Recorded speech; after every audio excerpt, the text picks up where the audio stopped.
19º jueves del tiempo ordinario. Lectura del Santo Evangelio según San Mateo. En aquel tiempo, acercándose Pedro a Jesús, le preguntó: Señor, si mi hermano me ofende, ¿cuántas veces tengo que perdonarlo? ¿Hasta 7 veces? Jesús le contesta: No te digo hasta 7 veces, sino hasta 70 veces 7. Por esto se parece el reino de los cielos a un rey que quiso ajustar las cuentas con sus criados. Al empezar a ajustarlas, le presentaron uno que debía 10.000 talentos.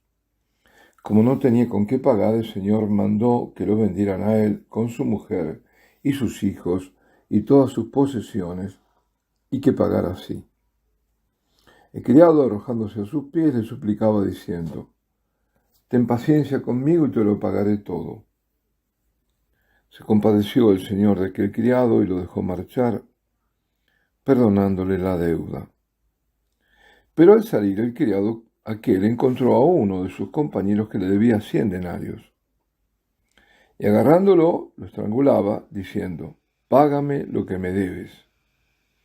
El compañero, arrojándose a sus pies, le rogaba, diciendo: Ten paciencia conmigo y te lo pagaré. Pero él se negó y fue y lo metió en la cárcel hasta que pagara lo que debía. Sus compañeros, al ver lo ocurrido, quedaron consternados y fueron a contarle a su señor todo lo sucedido. Entonces el Señor lo llamó y le dijo: Siervo malvado, toda aquella deuda te la perdoné porque me lo rogaste.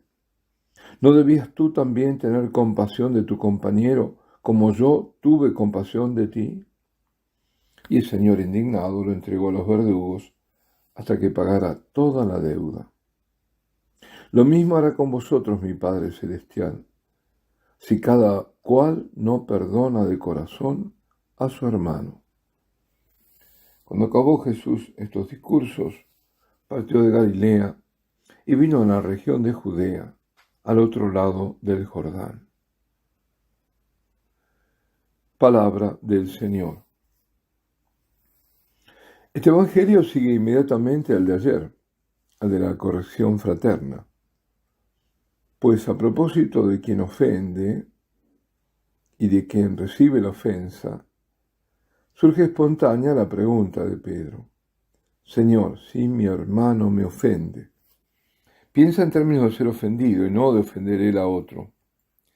Bueno, y así solemos hacer nosotros cuando pedimos, por ejemplo, a Dios que nos libre del mal, que es la última petición del Padre Nuestro. Esto lo hemos visto, que el primer significado es pedirle a Dios que nos libre de la acción del maligno, líbranos a malo. Pero luego, por librarnos del mal, se piensa o se entiende del mal que otros nos puedan hacer. Y raramente, en cambio, pensamos en el mal que podemos nosotros cometer, infligir a otros.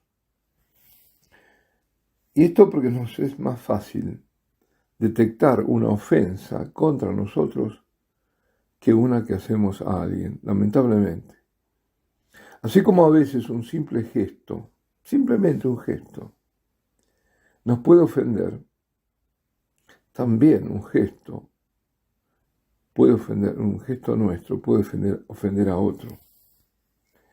Pero mientras uno nos puede herir, no tenemos en cuenta que también puede herir a otro cuando lo hacemos. En fin, todos estos son solo comentarios, ¿no? Y comentarios hay que tomarlos como marginales. En definitiva, es para decir que es muy comprensible que Pedro haya preguntado, en caso de ser ofendido, cuánto debía perdonar, o sea, hasta cuánto y hasta cuándo. Por tanto, primero, ante todo, sabía Pedro que se debía perdonar, pero no tenía claro, ante la persistencia de la ofensa, hasta dónde debía o podía perdonar, porque, pensaría él, debe haber un límite al perdón cuando se es reiteradamente ofendido. Incluso Pedro da un número, 7, que tiene un significado de compleción, es decir, cuando algo está completo, en términos bíblicos, ¿no? El 7, es eso. La respuesta del Señor sorprende porque le dice no 7, sino 70 veces 7. Es decir, que ya esto significa que es absolutamente siempre. Es decir, no debe poner límites al perdón, ni tampoco debe buscar una proporción entre la ofensa y el perdón. Y para reforzar lo dicho, Jesús le presenta la parábola del rey que ajusta las cuentas con sus criados. El primer criado le debe 10.000 talentos al rey. Y el segundo compañero del primero, 100 denarios al primero. Para que tengamos idea de las magnitudes, un talento equivalía a 6.000 denarios. Por tanto, el rey perdona al primero, al despiadado, 60 millones de denarios. Y este exige al segundo 100. La desproporción es enorme y la primera deuda es imposible de pagar. O sea que por grande que sea el perjuicio, por ofensa que nos hagan, muchísimo mayor es la ofensa que hacemos a Dios y que Él nos ha perdonado. Bueno, cuando lo pedimos, sinceramente, si lo pedimos. Pero si no estamos dispuestos a ser misericordiosos, perdemos la misericordia de Dios. Con la parábola le mostraba a Pedro y a todos nosotros que para que nos perdonen nuestras enormes deudas contraídas contra Dios, infinitas porque ofenden su santidad, nuestro Señor nos pide que condonemos las deudas contraídas con nosotros, que somos pecadores. La desproporción entonces es absoluta. Dios es tan, pero tan misericordioso que no pone límites a su perdón, sino una condición, que lo imitemos y perdonemos al hermano. En definitiva, es la quinta petición que hacemos en el Padre Nuestro, que según la fórmula antigua, que es la que traduce textualmente el original del latín, decíamos, perdónanos nuestras deudas, así como nosotros perdonamos a nuestros deudores. ¿Qué hizo con el criado despiadado el rey? Responde Jesús. Y el Señor indignado lo entregó a los verdugos hasta que pagara toda la deuda. Lo mismo hará con vosotros mi Padre Celestial, si cada cual no perdona de corazón a su hermano. Y aquí viene otro tema. Los protestantes, cuya única fuente de revelación es la Biblia, la Sagrada Escritura, no aceptan la verdad dogmática católica de la existencia del purgatorio. Sola Escritura, decía Lutero, negando al magisterio y a la tradición. Lo curioso y lamentable es que tampoco los ortodoxos creen en la existencia del purgatorio. Pues bien, aquí tenemos en lo que acabo de mencionar de este evangelio de hoy, para quien quiera verlo, el purgatorio. Porque Dios exigirá el pago de la deuda con él contraída. Y esa, si aquí sobre esta tierra no fue restituida, deberá ser pagada luego de la muerte, o sea, en el purgatorio, o como le gustaba llamarlo a Martha Rodin, el purificatorio. Pero también en el segundo libro de los Macabeos, el capítulo 12, aparece una alusión más directa al purgatorio. Dicho sea de paso, y aquí me desvío un poquito, pero bueno, creo que haberlo comentado, pero bueno. En la Biblia protestante no figuran los dos libros de los Macabeos, porque los protestantes se guían por la Biblia judía de Palestina, cuyo, digamos, canon viene del primer siglo después de Cristo. Y no, como nosotros, por la Septuaginta, es decir, la Biblia de los 70, o canon alejandrino. Eso es el canon palestino. Nosotros el canon alejandrino, que es más antiguo, porque es de los siglos III y II, antes de Cristo. Es decir, este es el Antiguo Testamento que nosotros católicos tenemos como canónicos, el canon de Alejandría. Entonces, si se compara el Antiguo Testamento, una Biblia protestante, con una católica, verán que son 7 los libros que nosotros tenemos en más que ellos. Ellos no los tienen, nosotros tenemos 7 libros más. Y son primero y segundo Macabeos, Tobías, Judith, Baruch, el libro de la sabiduría y el eclesiástico también llamado Sirácida. Pues bien, decía en segundo libro de Macabeos, capítulo 12, versículo 45, aparece la justificación a la doctrina del purgatorio, la que, por otra parte, se corresponde con la misericordia de Dios. ¿Por qué? Porque si los únicos destinos después de la muerte fueran o el cielo o el infierno, entonces muchos, por morir en estado de imperfección, irían al infierno. Ahora, ¿por qué el segundo libro de Macabeos, capítulo 12, versículo 45? Bueno, primero tenemos que ver cuál es el contexto. Estábamos en una de las guerras macabeas. Judas Macabeo entabló batalla con Gorgias, el gobernador de la Idumea. Dice la escritura que Gorgias salió con 3.000 de infantería y 400 jinetes. Se entabló el combate y los judíos tuvieron unas cuantas bajas. Cuando fueron a recoger los cadáveres de los caídos para sepultarlos con sus parientes en las sepulturas familiares, vieron que bajo la túnica de cada muerto había amuletos de los ídolos de Yamnia, que la ley prohíbe a los judíos. Y agrega el relato. Todos vieron claramente que aquella era la razón de su muerte, e hicieron rogativas para pedir que el pecado cometido quedara borrado por completo. Por su parte, el noble Judas arengó a la tropa a conservarse sin pecado, después de ver con sus propios ojos las consecuencias de los pecados de los que habían caído en la batalla. Luego recogió 2.000 dracmas de plata entre sus hombres y las envió a Jerusalén para que ofreciesen un sacrificio de expiación.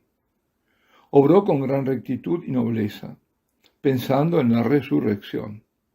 Si no hubiera esperado la resurrección de los caídos, habría sido inútil y ridículo rezar por los muertos. Todo esto está en la Escritura. Pero, considerando que a los que habían muerto piadosamente les estaba reservado un magnífico premio, la idea era piadosa y santa.